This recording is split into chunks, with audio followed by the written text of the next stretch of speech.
Hello guys, welcome back coding ideas Tamil. இந்த வீடியோவில் எதை பற்றி பார்க்க போகிறோன்னா, ஒரு ஸ்ட்ரிங்கில் வந்து கன்சிக்யூட்டிவாக வந்து பிளாங்க் ஸ்பேசஸ் இருந்தால் அது எப்படி வந்து ரிமூவ் பண்ணுறதுன்னு சொல்லிட்டு பார்க்கலாம். அதாவது இன்புட் வந்து யூசர்கிட்டருந்து வாங்குறீங்களே, அவங்க ஒரு ஸ்ட்ரிங் வந்து டைப் பண்ணுறாங்க. எந்த மாதிரி ஸ்ட்ரிங்னா ஏபிசி 4 ஸ்பேஸ் தராங்க. இது ஸ்பேஸ் அண்டர்ஸ்கோரில் ஸ்பேஸ் சொல்லிட்டு ஞாபகம் வச்சுக்கோங்க. அப்புறமா வந்து டிஇஎஃப் 2 ஸ்பேஸ் தந்துட்டு இஎஃப்ஐ ஒரு ஸ்பேஸ் தந்துட்டு ஹெச்ஐஜேகே இது மாதிரி தராங்கன்னா எனக்கு அவுட்புட் எப்படி வரணும்னா, இதில் எக்ஸ்ட்ராவாக இருக்குல்ல அந்த ஸ்பேஸ்லாம் பிரிண்ட் ஆக தேவையில்ல. அதுக்கு பதிலாக ஒரு ஸ்பேஸ் மட்டும் வந்துட்டு டிஇஎஃப் இங்கே 2 ஸ்பேஸ் இருக்குது, ஸோ ஒரு ஸ்பேஸ் மட்டும் இருந்தால் போகிறோம். இஎஃப்ஐ இங்கே ஒரு ஸ்பேஸ் இருக்குது, ஸோ இது ஒரு ப்ராப்ளமும் இல்லை, ஒரு ஸ்பேஸ் அப்படியே பிரிண்ட் பண்ணிட்டு ஹெச்ஐஜேகேன்னு சொல்லிட்டு வரணும். இது மாதிரி வரணும்னா எந்த மாதிரி லாஜிக் யூஸ் பண்ணலாம்னு சொல்லிட்டு ப்ரோக்ராம் மூலியமாக பார்க்கலாம். ஸோ மெயின் ஃபங்க்ஷனுக்குள்ளே நம்ம இவ்வளோ பெரிய ஸ்ட்ரிங் வாங்குகிறோம்ல, ஸோ அதனால் ஸ்ட்ரிங் சொல்லிவிட்டு கேரக்டர் மூலியமாக தான் வாங்க முடியும். ஸோ ஏ ஆஃப் 15 நான் யூஸ் பண்ணிக்கிறேன். நீங்கள் எவ்வளோ நாளும் யூஸ் பண்ணிக்கலாம். எனக்கு வந்து இவ்வளோ ஸ்ட்ரிங் லிமிட்குள்ளே தான் நான் தருவேன்னு சொல்லிவிட்டு ஒரு யூசர் சொன்னாங்கன்னா, எனக்கு வந்து 50 ஸ்ட்ரிங் அதாவது 60 வேர்டுக்குள்ளே தான் நான் தருவேன்னு சொல்லி சொன்னாங்க. நீங்கள் 15 தந்தால் போதும். நீங்கள் 100 கூட தந்துக்கலாம், ஒரு ப்ராப்ளமும் இல்லை. ஸோ தந்துட்டு பிரிண்ட்எஃப்பில் யூசர்கிட்ட நம்ம கேட்கணும், என்டர் எ ஸ்ட்ரிங் சொல்லிட்டு கேட்டோன்னா யூசர் அந்த நேரத்தில் வந்து ஸ்ட்ரிங் வந்து டைப் பண்ணுவாங்க. எனக்கு வந்து நல்லா ஞாபகம் வச்சுக்கோங்க, ஸ்கேன்எஃப் மூலியமாக வந்து நீங்கள் இது மாதிரி ஸ்ட்ரிங் வாங்கினீங்கன்னா ஏபிசி மட்டும்தான் பிரிண்ட்டாக இருக்கும். அப்புறமா ஸ்பேசஸ் வரதுலாம் வந்து அது கன்சிடர் பண்ணிக்காது, ஸ்கேன்எஃப் மூலியமாக வருது. அதனால் நான் என்னென்னு யூஸ் பண்ணுறீங்க, கெட் எஸ் சொல்லிவிட்டு அந்த ஃபங்க்ஷன் யூஸ் பண்ணிவிட்டு ஏவை வாங்குகிறேன். நம்ம ஆல்ரெடி பார்த்துருக்கோம் ஸ்ட்ரிங் கான்செப்ட்டில். இது மாதிரி வாங்கினா பிரிண்ட் ஆகிறது இது வரைக்கும் பிரிண்ட் ஆகும். ஸ்கேன்எஃப் மூலியமாக பிரிண்ட் பண்ணால் ஏபிசி மட்டும் தான் பிரிண்ட் ஆகிருக்கும், அதுக்கப்புறம் எதுவுமே பிரிண்ட் ஆகுதுன்னு நம்ம ஆல்ரெடி பார்த்துருக்கோம். அதனால் கெட் எஸ் சொல்லிட்டு வாங்கிட்டு ஃபார் இந்த மொத்த ஸ்ட்ரிங்கையும் வந்து அதாவது மொத்த கேரக்டரையும் வந்து ரீட் பண்ணதுக்கப்புறமா தான் வந்து நம்ம வந்து இதிலேருந்து எதை ரிமூவ் பண்ணணும் எதை ரிமூவ் பண்ணக்கூடாதுன்னு சொல்லிட்டு ஒரு கன்க்ளூஷன் வரும்ல. ஸோ மொத்த கேரக்டரையும் நான் ரீட் பண்ணுறேன். I = 0 a of I plus சொல்லிட்டு தரேன். இங்கே ஐங்கிற வேரியபிள் யூஸ் பண்ணுறதுனால இந்த லைனுக்கு அடுத்தது இன்ட்டு ஐ சொல்லிவிட்டு ப்ரோக்ராமில் நான் யூஸ் பண்ணிக்கிறேன். நெக்ஸ்ட்டு இப்போ பாருங்கள், எந்தெந்த நேரத்தில் மட்டும் நான் மாடிஃபை பண்ணணும். இங்கே ஏபிசின்னு சொல்லிட்டு இருக்குது. ஸோ ஒரு கேரக்டராக வந்து ரீட் பண்ணிட்டு வரும். ஸோ இந்த வரைக்கும் எந்த சேஞ்சஸும் பண்ண தேவையில்ல. இப்போது கேரக்டருங்கிறது இங்கே ஸ்பேஸுங்கிறது இப்போ கேரக்டர் வந்து இதை பாயிண்ட் பண்ணிட்டு இருக்கும்பொழுது இங்கே ஸ்பேஸ் இருக்குது. ஸோ அதுக்கு அடுத்ததும் ஸ்பேஸ் இருந்துச்சுன்னா மட்டும்தான் வந்து இந்த ஸ்பேஸை தூக்கி இங்கே காப்பி பண்ணுவேன், இந்த ஸ்பேஸை தூக்கி இந்த பக்கம் காப்பி பண்ணுவேன், இந்த ஸ்பேஸை தூக்கி இப்படி காப்பி பண்ணுவேன். அப்புறமா இந்த டிங்கிறது இங்கே அப்படியே ஓவர் ரைட் பண்ணிகிட்டே போவேன். ஸோ அது மாதிரி இந்த கண்டிஷன் நான் கொண்டு வரேன். ஸோ அதுக்கு நம்ம எப்படி வந்து செக் கண்டிஷன் எழுதணும், இஃப் ஏ ஆஃப் ஐங்கிறது ஈக்குவல் டு ஸ்பேஸ், இங்கே ஸ்பேஸ் இங்கே இருக்குது. ஸோ நான் பிளாங்காக விட்டுருக்கேன்னு நினச்சிக்கிறேன். இங்கே பிளாங்காக இருக்கிறது ஸ்பேஸு. இது உங்களுக்கு ஸ்பேஸோட ஆஸ்கி வேல்யூ தெரியும்னா அது கூட எழுதிக்கலாம். நீங்கள் சிங்கிள் கோட்ஸ் இல்லாமல் டைரெக்டாக வந்து ஸ்பேஸோட ஆஸ்கி வேல்யூ வந்து 32 அது தந்தாலும் ஃபைன் தான். இந்த கண்டிஷனை ஒபே பண்ணியிருக்கணும். அப்புறமா A of I plus 1 equal to அதுவாகவும் அது கூட வந்து ஸ்பேஸாக இருந்தால் மட்டும் எனக்கு வந்து இது வந்து ஒரு ஸ்பேஸை வந்து ஒரே இட்ரேஷனில் வந்து எல்லா ஸ்பேஸையும் எடுத்துட முடியாதுல்ல, ஒரு இட்ரேஷனாக தான் எடுக்க முடியும். ஸோ அந்த மாதிரி இருக்கும் பொழுது எனக்கு வந்து ஃபார் லூப்பில் ஜே ஈக்குவல் டு ஐ தந்துடுறேன். ஐங்கிற வேல்யூ ஜேக்கும் அசைன் பண்ணுறேன். ஸோ ஐ ஜேன்னு சொல்லிட்டு க்ரியேட் ஆகிருக்கும். ஜே யூஸ் பண்ணுறதா இங்கேயும் ஜே யூஸ் பண்ணிக்கிறேன். மற்ற எந்த வேரியபிளும் எனக்கு தேவைப்படுது. ஸோ செமிகோலன் வச்சுட்டேன். ஸோ ஜே கூட மொத்தமாக அந்த ஸ்ட்ரிங் எண்டு வரைக்கும் வந்து ரீட் பண்ணிவிட்டு இங்கே கண்டிஷன் எப்படி ஏறன்னு பாருங்கள். இப்போது ஐ வந்து 0வாக இருக்கும் பொழுது இந்த கண்டிஷனை செக் பண்ணும். ஏ ஆஃப் ஐங்கிறது ஏ ஆஃப் 0 வந்து ஸ்பேஸ் இல்லை. ஸோ இந்த நேரத்திலே வந்து இந்த இஃப் கேஸ் வந்து ஃபெயில்ஸ் ஆயிடுச்சு. ஸோ இந்த கேஸ்க்குள்ளே வராது, மறுபடியும் ஐயோட வேல்யூ இன்க்ரிமெண்ட் ஆகும். 1 வரும்போது கூட ஃபால்ஸ் ஆகிடும், 2 வரும்போது கூட ஃபால்ஸ் ஆகிடும், 3 வரும்போது செக் பண்ணும். 3 வரும்போது ஸ்பேஸாக இருக்குது. அப்புறமா ஏ ஆஃப் ஐ ப்ளஸ் 1 4 கூட செக் பண்ணுது. 4 வந்து ஸ்பேஸாக தான் இருக்குது, பிளாங்க் ஸ்பேஸாக தான் இருக்குது. ஸோ இந்த கண்டிஷன் வந்து ட்ரூ ஆகும்.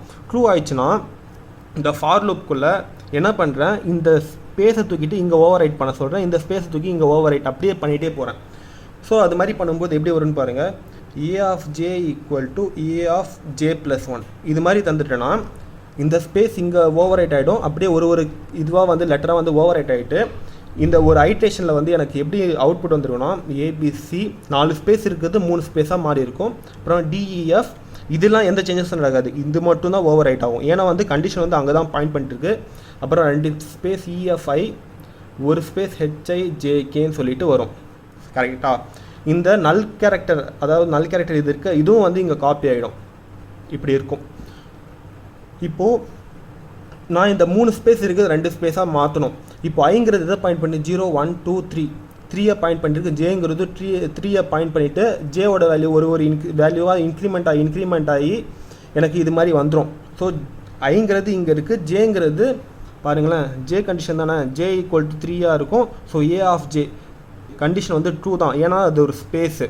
ஸோ ஏ ஆஃப் ஜே வந்து என்ன வேல்யூவாக மாற்ற சொல்கிறேன், ஏ ஆஃப் ஜே ப்ளஸ் 1ஓட வேல்யூவாக மாற்ற சொல்கிறேன். So A of J plus 1ஓட வேல்யூ இது தானே 0 1 2 3 4 இதை தான் பாயிண்ட் பண்ணிட்டுருக்கோம். ஸோ இது வந்து இது காப்பி பண்ண சொல்கிறேன். ஸோ இது மாதிரி காப்பி ஆகிட்டு இது மாதிரி வெயிட் பண்ணிட்டு இருக்கும். ஸோ ஃபைனலாக வந்து இந்த நல் கேரக்டர் வந்த உடனே ஜேவோட கண்டிஷன் வந்து முடிஞ்சிட்டு இருக்கும். கரெக்டாக? ஸோ நெக்ஸ்ட் ஐட்ரேஷனில் இப்போது ஐங்கிறது இப்போ 3யாக இருக்கும். இப்போது 0 1 2 3 சரிங்களா? இப்போது ஐங்கிறது இதை பாயிண்ட் பண்ணிட்டு இருக்கு. இப்போ ஐயோட வேல்யூ இன்க்ரிமெண்ட் பண்ணால் ஐயோட வேல்யூ இங்கே இதுக்கு போயிடும். இந்த இன்னொரு ஸ்பேஸ் வந்து இதுக்கும் இருக்கிறது வந்து நம்ம வந்து ரீப்ளேஸ் பண்ண முடியாதுல்ல, அதாவது ஓவர் ரைட் பண்ண முடியாதுல்ல. ஸோ அதனால் நான் இங்கே என்ன பண்ணுறேன், ஐ மைனஸ் மைனஸ் சொல்லிவிட்டு இந்த ஃபார் லூப் வந்து இதுக்கு மட்டும் தான் இருக்குது. இது பெரந்தசிஸ் யூஸ் பண்ணாலும் சரி, பெரந்தசிஸ் யூஸ் பண்ணாலும் இந்த ஃபார் லூப் எந்த லைன் வரைக்கும் எக்ஸிக்யூட் ஆகும்னா நெக்ஸ்ட் லைன் வரைக்கும் தான் எக்ஸிக்யூட் ஆகும், திருப்பி இதுவே தான் நடக்கும். ஸோ இந்த ஃபார் லூப் முடிஞ்சதுக்கப்புறம் ஐ மைனஸ் மைனஸ் தந்தோன்னா ஐயோட வேல்யூ 3ல் இருந்து 2ஆக மாறிட்டு இருக்கும். மறுபடியும் இங்கே ஐயோட வேல்யூ ப்ளஸ் தரனால 3ஆக ஆகிட்டு இருக்கும். ஸோ மறுபடியும் ஐங்கிறது இதை தான் பாயிண்ட் பண்ணிகிட்டு இருக்கும். கரெக்ட் தான், 0 1 2 3 இதை தான் பாயிண்ட் பண்ணிட்டு இருக்கும். நீங்கள் இங்கே ஐ மைனஸ் மைனஸ் தரலனா ஐயோட வேல்யூ இது பாயிண்ட் பண்ணிகிட்டு இருக்கும். ஸோ இந்த ஸ்பேஸ் வந்து நம்ம விட்டுட்டு ப்ரோக்ராம் வந்து எப்படி வரும்னா ஏபிசி ஸ்பேஸு இந்த ஒரு ஸ்பேஸை மட்டும் ரிமூவ் பண்ணிவிட்டு டிஇஎஃப் அப்புறமா நெக்ஸ்ட் ஸ்பேஸை வந்து ரிமூவ் பண்ணிட்டு போகும். ஸோ எனக்கு வந்து இந்த நேரத்தில் 2 ஸ்பேஸ் தான் கிடைக்கும். பட் எனக்கு இது மாதிரி கிடைக்கக்கூடாது. ஸோ அதனால தான் வந்து இங்கே ஐயோட வேல்யூ ஐ மைனஸ் மைனஸ் சொல்லி தந்துட்டேன்னா அந்த நேரத்தில் இங்கே இந்த கரெக்டாக வந்து எந்தெந்த ஸ்பேசஸ் வந்து ரிமூவ் பண்ணுமோ அதுக்கேற்ற மாதிரி ஸ்பேசஸ் ரிமூவ் பண்ணணும். ஸோ மறுபடியும் கண்டிஷன் செக் ஆகிட்டு இந்த ஃபார் லூப்பில் எப்படி மாறி இருக்குன்னா இதெல்லாம் வந்து மில்லி செகண்ட்ஸில் நடக்கக்கூடிய ஆப்ரேஷன். ஸோ இன்னொரு ஐட்ரேஷனில் ஏபிசி இங்கே 3 ஸ்பேஸ் இருக்குது, 2 ஸ்பேஸாக மாதிரி டிஇஎஃப், 2 ஸ்பேஸாக மாதிரி இஎஃப்ஐ, அப்புறமா ஹெச்ஐ ஜேகே இப்படி ஆகிட்டு இருக்கும். மறுபடியும் இந்த கேஸ் வந்து ஏபிசி மாறிட்டு ஒரு ஸ்பேஸ் வரும், DEF double space EFI single space HI ஜேகேன்னு சொல்லிட்டு வரும். ஸோ மறுபடியும் வந்து ஐயோட வேல்யூ வந்து இந்த நேரத்தில் வந்து 3ஆக தான் இருக்கும். 3 அப்புறமா வந்து 3 + 1 4ங்கிறது இது. ஸோ இந்த கண்டிஷன் வந்து இந்த நேரத்தில் ஃபெயில் ஆகிடும், இஃப் கேஸ்க்குள்ளே வராது. ஸோ மறுபடியும் வந்து இதே மாதிரி இந்த பாயிண்டில் வரும்பொழுது மறுபடியும் ஒரு ஸ்பேஸை ரிமூவ் பண்ணிவிடும். இந்த பாயிண்ட் வந்து செக் பண்ணோம், இங்கே வந்து ஒரே ஸ்பேஸ் தான் இருக்குது. ஸோ இந்த நேரத்துலேயும் வந்து இஃப் கேஸ்க்குள்ளே வராது. ஸோ இது மாதிரி ஆயிடுச்சுன்னா ஃபைனலாக எனக்கு அவுட்புட் எப்படி வரும்னா ஏபிசி டிஇஎஃப் இஎஃப்ஐ ஹெச்ஐ ஜேகேன்னு சொல்லிட்டு பிரிண்ட் ஆகும். ஸோ இந்த ஐட்ரேஷன்லாம் எப்படி நடக்குதுன்னு சொல்லிட்டு நீங்களே வந்து ஓனாக வந்து ட்ரை பண்ணி பாருங்கள். அதில் ஏதாவது கன்ஃபியூஸ் இருந்துச்சுன்னா கீழே கமெண்ட் பாக்ஸில் கமெண்ட் பண்ணுங்கள், நான் ரிப்ளை பண்ணுறேன். ஸோ ஃபைனலாக வந்து இது முடிஞ்சதுக்கப்புறமா வந்து இதை நம்ம பிரிண்ட் பண்ணணும்ல. ஸோ இந்த இஃப்கான ஸ்டேட்மெண்ட் இங்கே க்ளோஸ் பண்ணிடுறேன், இந்த ஃபார் லூப்கானது இங்கே க்ளோஸ் பண்ணிடுறேன். ஃபைனலாக வந்து இதை பிரிண்ட் பண்ணுவோம். பிரிண்ட்எஃப்பில் %s சொல்லி தந்துட்டு ஏவை வந்து பிரிண்ட் பண்ணுறேன். பிரிண்ட் பண்ணிவிட்டு மெயினில் ஆரம்பித்த பெராந்திஸை இங்கே க்ளோஸ் பண்ணிடுறேன். அவ்வளோதான் ப்ரோக்ராம்.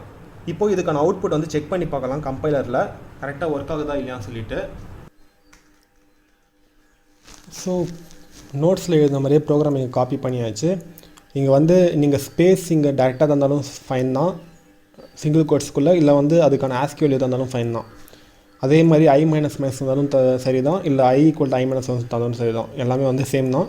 ஸோ இப்போது இந்த ப்ரோக்ராம் வந்து கம்பைல் பில்ட் அண்ட் ரன் சொல்லிட்டு தரும்போது 0 எரர்ஸ் 0 வார்னிங் சொல்லிட்டு வருது. இப்போ நான் இன்புட்டாக என்ன வேல்யூ தந்தனோ அதை அப்படியே நான் இங்கே ட்ரை பண்ணி பார்க்குறேன். ஏபிசின்னு தந்துட்டு ஒரு 4 ஸ்பேஸ் தந்தேன், அதுக்கப்புறம் டிஎஃப் தந்துட்டு ஒரு 3 ஸ்பேஸ் தந்தேன், அப்புறமா ஜிஹெச்ஐ தந்துட்டு ஒரு ஸ்பேஸ் தந்துட்டு எல்எம்என்ஓன்னு சொல்லிட்டு தந்துட்டு என்டர் தந்தேன். என்டர் தந்தால் பாருங்கள் எனக்கு இங்கே 4 ஸ்பேஸ் இருக்கிறது ஒரு ஸ்பேஸாக வந்துட்டு இருக்குது. அதே மாதிரி இங்கே 3 இருக்கிறது ஒரு ஸ்பேஸாக வந்துட்டு இருக்குது. இங்கே ஒரு ஸ்பேஸ் இருக்கிறதுனால அது அந்த கண்டிஷன் இந்த இஃப் கேஸ்க்குள்ளே போகாமல் அப்படியே வந்து இது எப்படி கேரக்டர் இருக்கோ அதே மாதிரி வந்து பிரிண்ட் ஆகிருக்கு. இது எது மாதிரி ஸ்ட்ரிங் இருக்கோ அதே மாதிரி பிரிண்ட் ஆகிருக்கு. ஸோ எனக்கு கன்சிக்யூட்டிவாக இருந்தால் மட்டும்தான் அந்த ஸ்பேஸை வந்து ரிமூவ் பண்ணணும். ஒரே ஒரு ஸ்பேஸ் இருந்தால் அந்த நேரத்தில் வந்து ரிமூவ் பண்ண தேவையில்ல. ஸோ இந்த ப்ரோக்ராம் வந்து கரெக்டாக தான் ஒர்க் ஆகுது. இது மாதிரி நீங்கள் வந்து வேறு ஸ்ட்ரிங்க்கு வந்து ட்ரை பண்ணி பாருங்கள்.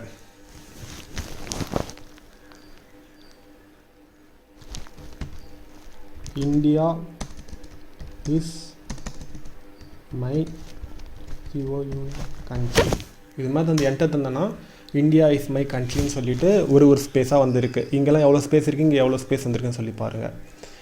இந்த கான்செப்ட் உங்களுக்கு தெரிஞ்சிச்சுன்னா ஃபைல்ஸ் கான்செப்ட் எடுக்கும்பொழுது இது மாதிரி வந்து எக்ஸ்ட்ரா வந்து ஏதாவது ப்ராஜெக்டில் வந்து இது ரிமூவ் பண்ண சொன்னீங்கன்னா இந்த ப்ரோக்ராம் வந்து அந்த டாக்குமெண்ட்க்கு இன்ட்ராக்ட் ஆகிற மாதிரி ப்ரோக்ராம் எழுதிட்டு இந்த கோடை ரன் பண்ணி விட்டிங்கன்னா அது மாதிரி கன்சிக்யூட்டிவாக இருக்கிற ஸ்பெஷல் கேரக்டர்லாம் வந்து அது ரிமூவ் பண்ணிவிடும். இந்த வீடியோ உங்களுக்கு புரிஞ்சிருக்குன்னு நினைக்கிறேன். இந்த ப்ரோக்ராமில் ஏதாவது கன்ஃபியூஷன்ஸ்னா கீழே கமெண்ட் பாக்ஸில் கமெண்ட் பண்ணி நான் ரிப்ளை பண்ணுறேன். இது மாதிரி மேலும் பல வீடியோஸ்க்கு நம்ம சேனல் கோடிங் கைட்லைன்ஸ் தமிழை வந்து சப்ஸ்கிரைப் பண்ணுங்கள். உங்கள் ஃப்ரெண்ட்ஸ்க்கும் ஷேர் பண்ணுங்கள். தேங்க்ஸ் ஃபார் வாட்சிங். Keep support our channel. Thank you.